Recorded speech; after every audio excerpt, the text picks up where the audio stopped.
أشهد أن لا إله إلا الله.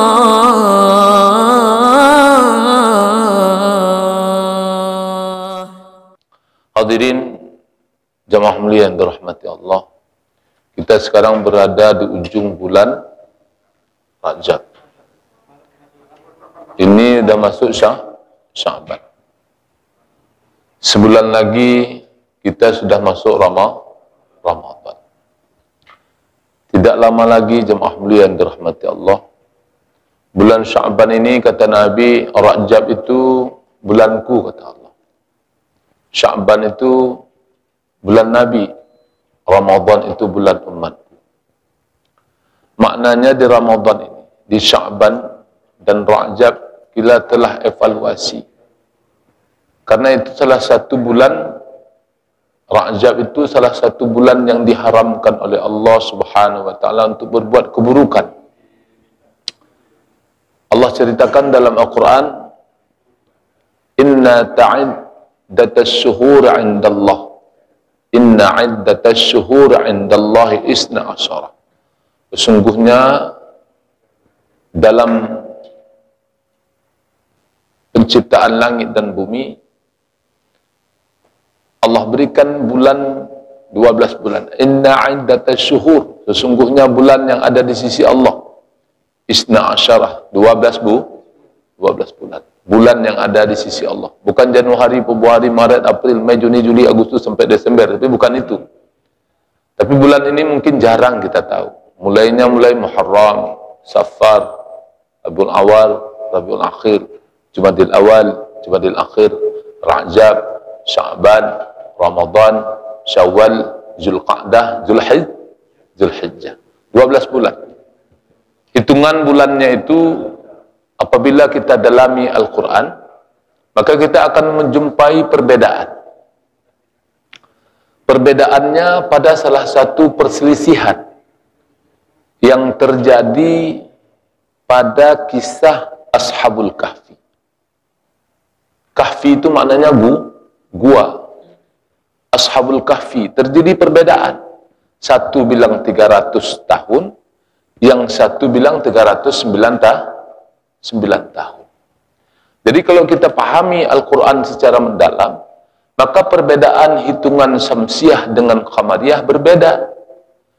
Hitungan Syamsiah 300 tahun, hitungan Qamariyah 309 tahun. Nah, itu hikmahnya.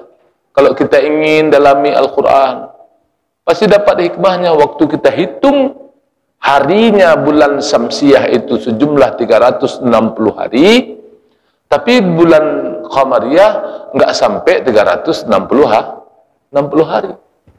365 apa 360 hari? 365 hari.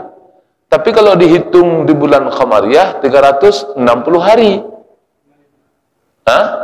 Kalau hitung dari bulan Syamsiah 365 hari. Kalau hitung dari bulan Qamariyah 360 hari. Karena dalam bulan Qamariyah tidak ada tanggal 31. Itulah perbedaan di dalam surah Al-Kahfi menceritakan seperti itu. Sehingga ahli ilmu sains tidak bisa membantah terhadap Al-Quran. Ada hitungan hari menurut bulan, ada hitungan hari menurut matahari. Kalender menurut matahari namakan Masehi, kalender menurut bulan dinamakan Hijriyah. Nah, perhitungan ibadah itu bukan dengan kalender Masehi, tapi dengan kalender Hijriyah.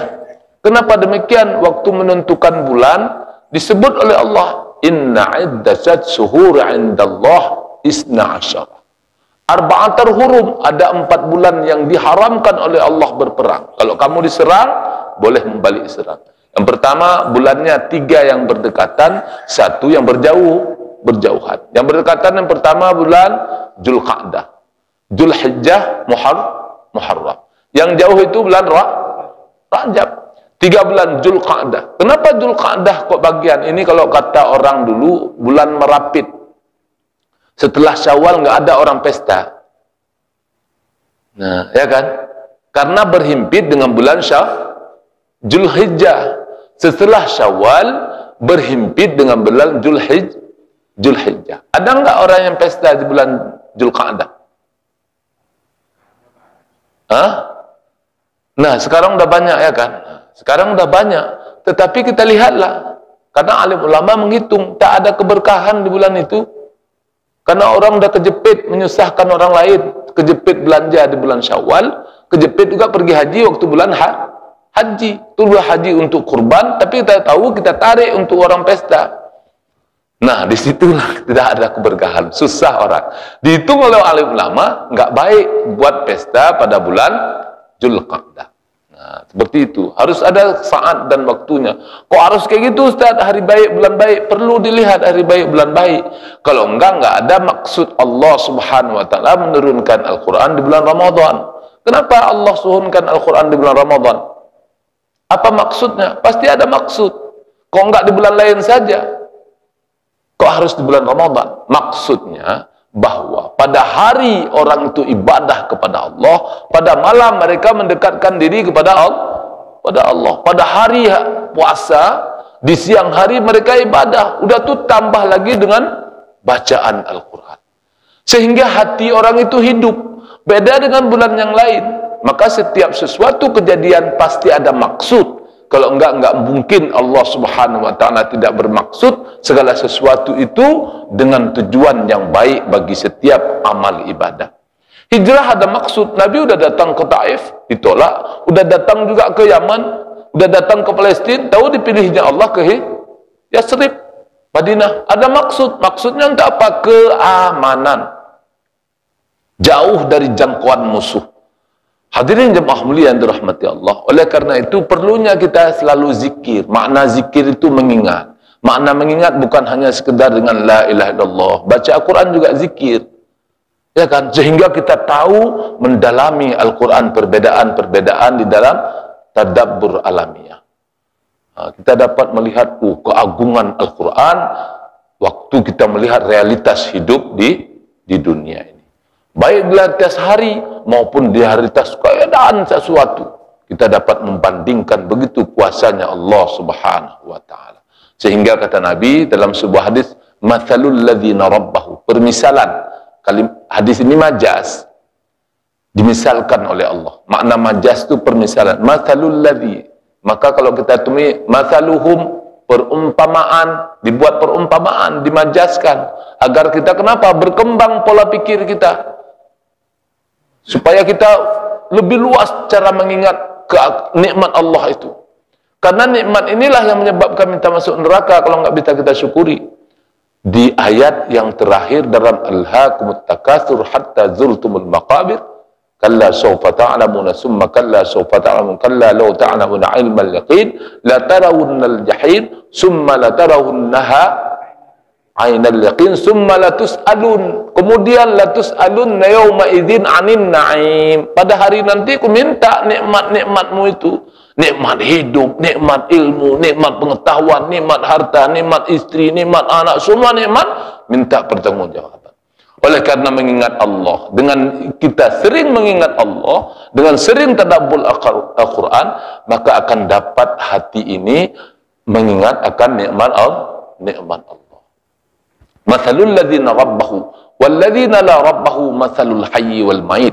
Perumpamaan orang yang mengingat Allah dengan orang yang tidak mengingat Allah seperti orang hidup dengan orang mati. Maka orang mati nggak bisa kita bercerita apapun. Ya kan, Mbak? Hei, kita berbisi nggak pakai mic pun nggak bisa lagi. Kita ajarkan juga nggak bisa lagi. Namanya orang mati. Jadi kepada siapa juga yang maksud hadis ini, hati ini jangan mati dengan kebenaran. Hati ini jangan mati dalam mengingat Allah. Mengingat Allah, hati ini jangan malu di saat menghadap kepada Allah. Hati ini jangan malu di saat dalam pengajian. Hati ini jangan malu di saat belajar. Barulah Allah akan datang bantuan. Intan surullah yansurkum wa yusabbit aqdamakum. Kalau kamu tolong agamaku, kata Allah, Allah perkasa, nggak minta butuh bantuan kita. Tapi Allah ingin kepada engkau itu berapa cintanya kepada aku. Wujudkan cintamu dengan segala daya kita tolong agama Allah. In tansurullah yansurkum wa yusabbit akhdamakum. Kalau kau tolong aku, kata Allah, maka aku wa yusabbit akhdamakum, aku pasti menolong kamu. Maka mudah dalam kehidupan bila kita dekat dengan Allah. Sama juga realitas kalau kita dekat dengan orang kaya, kita pasti diberi fasilitas. Kalaupun tidaknya, teh gratis kemana-mana pergi, naik mobil. Kalau dekat dengan kekuasaan, apapun ceritanya juga mudah. Kalau dia, itu orang dekat presiden itu, jangan macam-macam. Itu orang dekat Polda itu, kalau buat masalah sama dia itu, jangan tanya.